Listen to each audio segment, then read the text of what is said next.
لقجع طلبنا الترخيص بالنزول في مطار قسنطينة، والقوانين تنص على تقديم الدولة المستضيفة لكل التسهيلات للمشاركين. نفى فوزي لقجع رئيس الجامعة الملكية لكرة القدم اليوم الخميس ما يتم إشاعته بخصوص طلب للجامعة من الجزائر توفير رحلة خاصة للمنتخب الوطني لأقل من 23 سنة إلى قسنطينة الجزائرية للمشاركة في الشأن.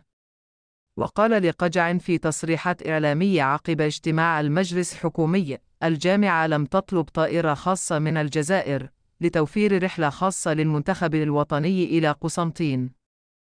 وصل الطلب يتعلق بالترخيص لطائرة الخطوط المغربي للنزول في مطار قسنطين التي ستحتضن نهائيات كأس إفريقيا للمحليين.